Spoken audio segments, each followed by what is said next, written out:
하지만 하나님께서는 요셉의 이야기를 마지막으로 모세로 들어가세요. 레위 가족 중 한 사람이 가서 레위 여자에게 장가들어. 그 여자가 임신하여 아들을 낳으니 그랬어요. 거기까지는 너무나도 자연스러운 거죠. 마치 한국 사람이 한국 사람을 만나서 결혼했다는 거 똑같아요. 우리 다 한 거예요. 나름 빅데요. 그래서 장가들어서 아들 낳은 것도 늘 있는 거예요. 매일 같이 있어요. 오늘도 지구상에 누군가는 같이 결혼할 거고 누군가는 자식을 낳을 거예요. Every day. 그가 잘생긴 것을 보고 잘생긴 걸 보고 잘생긴 것도 뭐 다 사람 기준이 다르니까 잘생긴 아이들이 많이 태어나겠죠 오늘도. 그런데 거기 보니까 그 다음에 일반적인 우리 그 일반적인 사람들이 겪는 거하고 좀 다른 일들이 생겨기죠. 잘생겼는데 석 달 동안 그를 숨겼다고 그랬어요. 잘생겼으면 동네방네 돌아다니면서 자랑하고 싶을 텐데 아들 낳았다고 축복하고 축하하고 싶을 텐데 갖다 숨겼어요. 가슴 아픈 일이죠. 세상에 살면서 남자나 여자가 겪는 일 중에 가장 큰 경사가 자식 낳는 건데 그것도 잘생긴 놈 한번 낳아보는 건데 멀쩡하게 낳는데 자랑도 못하고 숨겨둬야 돼요. 아시겠어요 여러분? 하나님께서 우리를 축복하시고 내가 소원하고 기대했던 대로 이루어지시면 동네방네 돌아다니면서 자랑할 수 있는 그런 축복, 그게 축복이죠. 숨기는 게 무슨 축복이겠어요. 꼭 저주라고는 할 수 없지만 그 다음 나오는 이야기를 우리가 대충 하니까 글쎄 위장된 저주라고 그러나요? 나중에 모세가 잘되고 하나님 앞에 크게 사용받으니까 우리는 별로 그렇게 걱정은 안 하지만 사실 모세는 이렇게 기적적으로 태어났지만 많은 아이들이 죽었죠. 우린 죽은 사람 별로 생각 안 해요. 나중에 하나님의 손에 붙잡혀서 사용받은 모세만 생각하죠. 비참한데 예수님께서 태어나신 다음에 애굽으로 도망가셨잖아요. 우린 그것만 기억하죠. 그런데 예수님 때문에 수많은 아이들이 학살당했던 거 기억하나요? 그 찢어지는 부모들의 가슴을 잘못한 거 하나도 없는데 예수님 때문에 3살 미만 된 애들은 다 죽이라고 그랬으니까.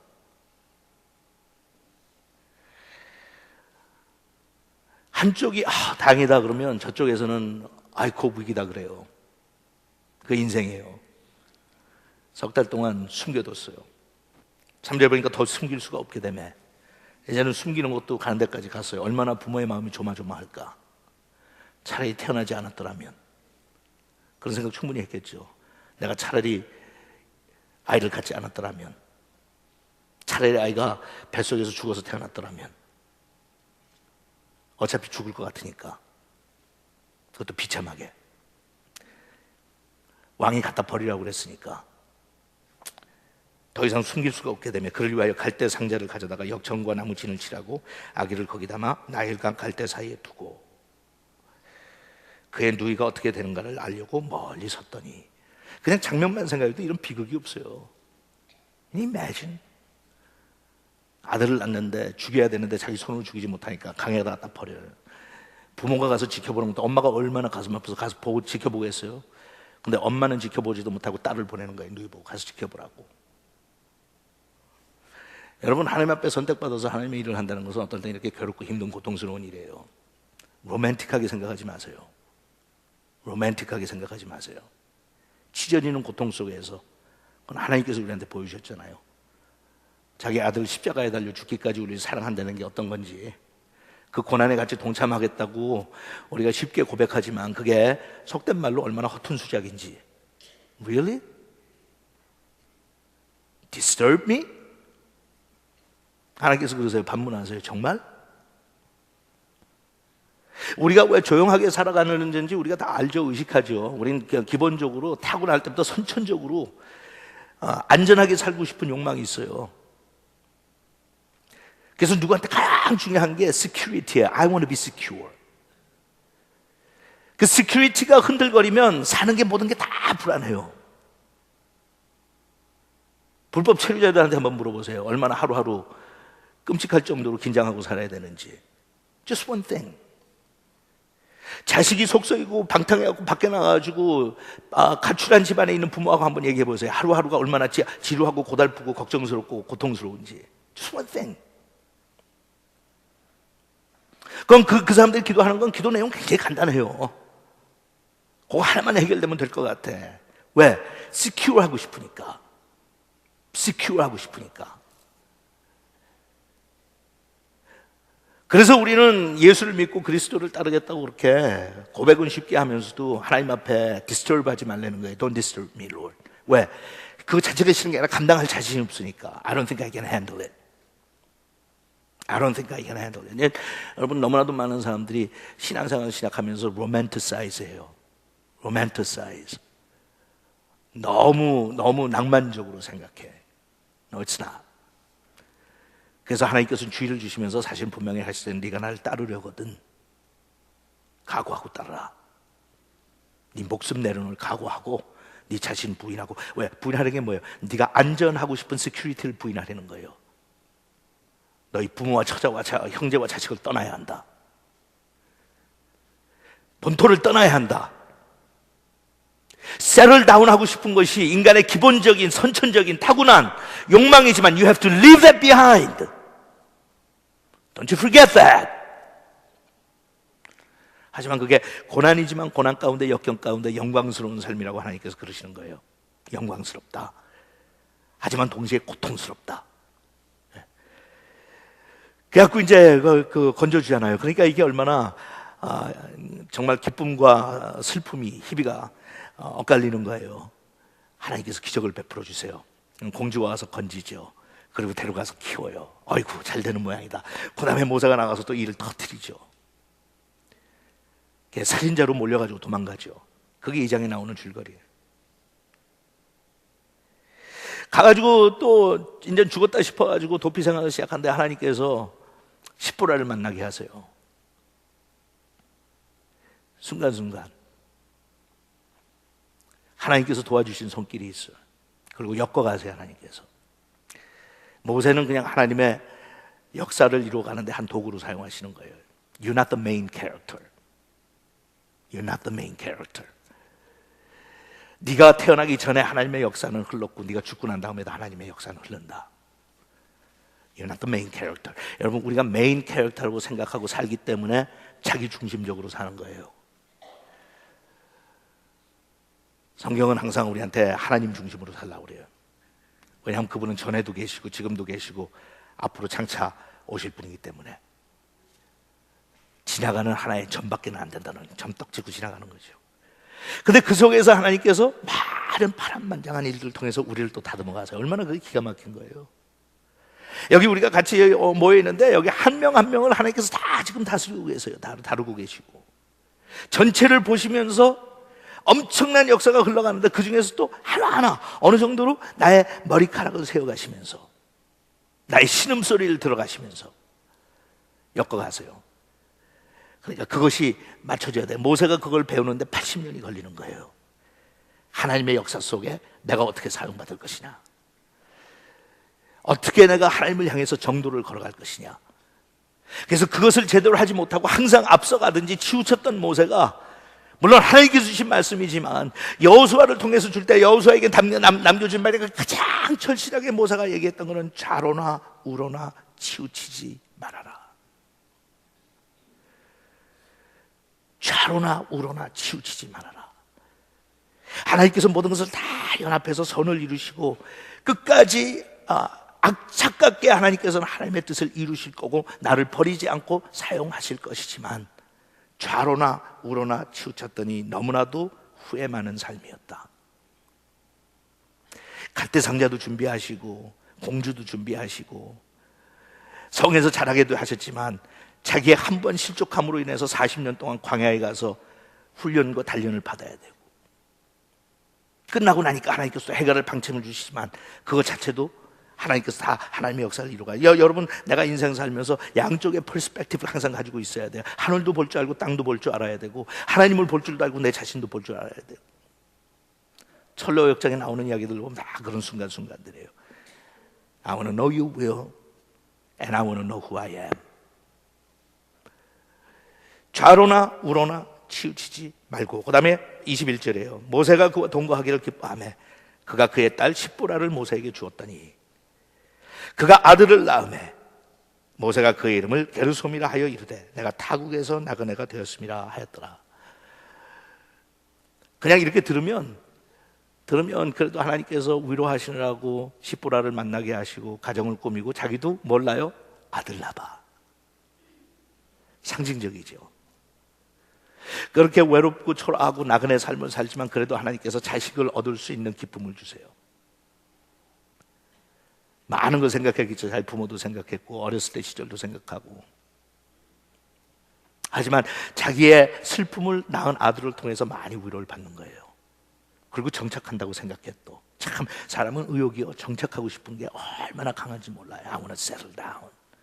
그래서 그렇게 총각 처녀들은 시집가고 장가가고 싶은 거예요. 왜냐하면 자기 짝을 만나기 전까지는 아무리 노력해도 secure하지가 않아. I'm just not secure enough.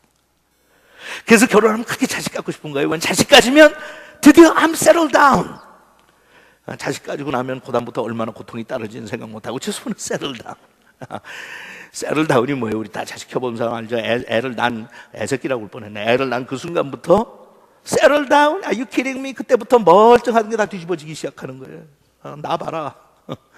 근데 우리는 나도 모르게 집요하게 settle down. 그거 하면 settle down 할 것 같아. 그냥 집이라도 하나 장만하면 settle down 하고 직장이라도 안정되면 settle down 하고 그냥 settle down 하고. 여러분 다 그죠? 오늘 아침까지도 이 시간까지도 하나님 이것만 해결되면 I'm gonna settle down.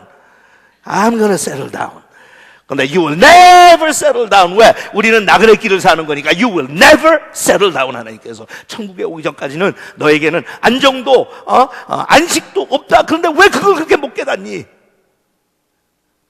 그리고 안정감이 없는 것을 통해서 나는 너를 본향을 향한 마음속에 끊임없는 향수를 준다.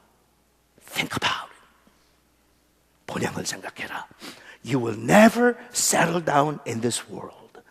여기서는 너희들이 안식처를 구할 수 없지만 내가 너에게 안식처를 주었노니 거기에 오면 나그네의 삶이 끝나면. 여러분 다시 한번 오늘도 우리가 마음속에 다짐해야 돼. 왜 하나님 앞에 disturb 하라고 하냐? 왜? 왜냐하면 우리는 그 disturbing한 그런 프로세스를 통해서 하늘나라에 대한 간절한 애원이 생기니까 하나님 I want to go there. 진정한 나의 안식처는 하늘나라입니다. 소망을 갖게. 하지만 이 땅에서 우리가 사는 걸 위로하시라고 아들도 주세요. 아들을 안고 얼마나 기뻐했을까. 그것도 잠시 잠깐이지. 그 자식이 나중에 얼마나 원수처럼 굴어요. So that's not happy. 모세가 자식을 낳았으면 참 행복할 것 같죠. 모세가 그렇게 부모 떨어져 갖고 어렸을 때부터 버림받은 인생을 살았으니까 모세한테는 좀 참 원만하게 정착된 좋은 가정 줘가지고 행복하게 살았으면 너무나도 그게 하나님께서 당연하게 보상한다고 우리가 착각할 수 있지 않아요? 여러분 모세의 자식들에 대한 이야기 들어봤어요?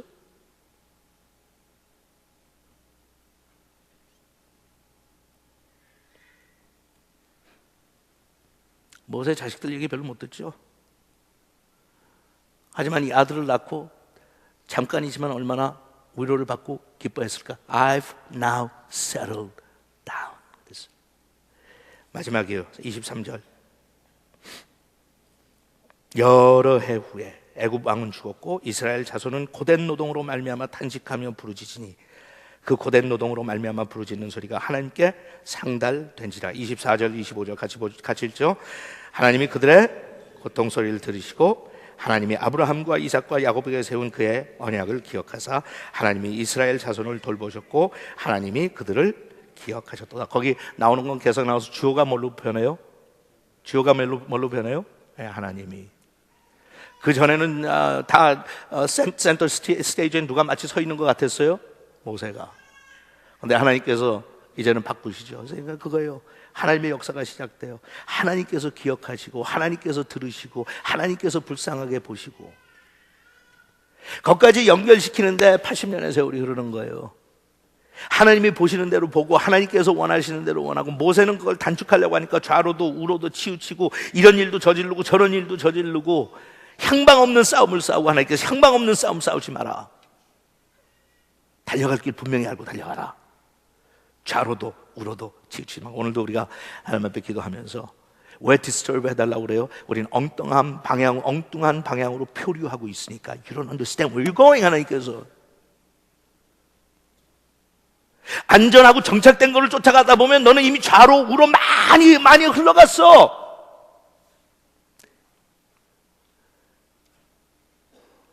내가 원하는 것은 고통스럽고 고달프더라도 폭풍우가 밀어닥쳐도 뚫고 지나가서 나를 향해서 오기를 원하는데, 안전한 거, 눈앞에 있는 거, 코앞에 닥친 거 생각하고 지나가니까 안전한 거 따라가다 보니까 너는 모르는데 너는 지금 엄청난 폭풍우를 향해서 가고 있어. May I disturb you?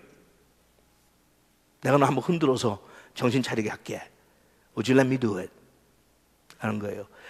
내 삶을 보면서 여러분, 진지하게 신실하게 살고자 노력했던 사람들은 많이 흔들리진 않았지만, 많이 흐트러지진 않았지만, 그래도 우리가 얼마나 쉽게 자주 그냥 흐트러져요. 또 우리 가운데 형식적으로는 신앙생활을 하고 겉모습으로 볼 때는 흔들림이 없는 것 같지만, 하나님께서 나에게 제시하신 목표를 많이 떠나가 있는 사람들, 그냥 이제는 디스터브 안 하고 그냥 살았으면 좋겠다는 생각이 드는 사람들, 오늘 돌아오라고 하나님께서 주세요. 여러분, 성경에 나오는 다른 사람들의 인물들의 이야기를 들으면서 낭만적으로 생각하지 마세요. 모세는 자기가 가지고 있었던 꿈이 이루어진 게 아니라 자기의 꿈은 다 깨지고 박살나고 하나님의 꿈이 이루어졌던 사람이에요. 평생을 고달프게 살았고 그렇게 소원하던 가나안 땅을 바라보면서 들어가지 못하고 죽었고, 하지만 모세는 마지막에 하나님께서 원하시는 곳에 가 있었던 사람이에요. 하나님께서 보여주시면서 모세야, 저게 보이니? 보입니다 하나님. 내가 너에게 들어가라고 한 땅이다. 나는 지금 너를 보낸 곳에 네가 와 서 있다. 네가 거기를 그렇게 들어가기를 원했지만 너는 거기에 발걸음을 옮기지 못한다. 너는 여기서 죽는다. Is that okay? 모세 그래, that's okay 하나님. 네가 이 이스라엘 백성들 끌고 들어가는 게 아니라 대신 여호수아가 끌고 들어간다. Is that okay? It's okay. 왜? 어차피 나는 거기에 끌고 들어갈 꿈도 없었던 사람이었으니까. 그리고 하나님께서 여기까지 하고 됐다고 그러면 그게 하나님의 뜻이니까 좌로도 우로도 치우치지 아니하고 I am exactly where I am supposed to be. 기도합시다. 아버지 하나님, 저희들이 세상에서 누릴 수 있는 가장 큰 축복 중에 하나는 세상에 가진 것들이나 세상에 있는 주위에 있는 사람들이 아니라 하나님 안에서 우리의 안정감을 찾는 겁니다. 하나님 안에서 시큐리티를 찾고 하나님 안에서 세상은 뒤죽박죽이 되고 폭풍우가 밀어닥쳐서 난리를 치지만 평온하게 잠들어 계셨던 주님처럼 바다가 흔들리고 흉용할지라도 내가 타고 있는 배는 안전하다고 생각해서 엄마 품에 안긴 어린아이가 고요하게 잠이 들어 잠을 자듯이 주님의 품 안에 안겨있는 그 시간, 그 순간, 그 시절들이 저희들에겐 가장 행복한 순간인데 깨닫지 못하고 자꾸 뛰어나가고 내가 해보겠다고 하고 고집부리고 어려움을 자초하는 저희들의 모습을 보면서 저희들이 얼마나 부족하고 미숙한지 오늘 이 아침에도 하나님, 저희들은 주를 바라봅니다. 그리고 주의 품에 안기길 원합니다. 세상이 아무리 시끄럽고 흉용해도 주님의 품에 안겨 자식을 안고 있는 엄마의 모습같이 우리를 품에 안고 암탉이 병아리를 품듯이 품으시는 하나님 품 안에서 세상이 요동하고 사람들이 변할지라도 주님 안에서 행복해야 할 줄 아는 그런 안정감을 오늘 이 아침 저희 모두가 누릴 수 있도록 하나님, 저희들 도와주시옵소서. 그냥 할 수 없어서 포기하는 것이 아니라 내가 원하고 꿈꾸는 것이 이루어지지 않는다 할지라도, 그리 아니하실지라도 하나님을 신뢰할 수 있는 그 깊은 믿음 때문에 흔들리지 않는 저희들의 삶이 되게 하옵소서. 예수님의 이름으로 기도합니다. 아멘. 같이 찬양 하나 합시다.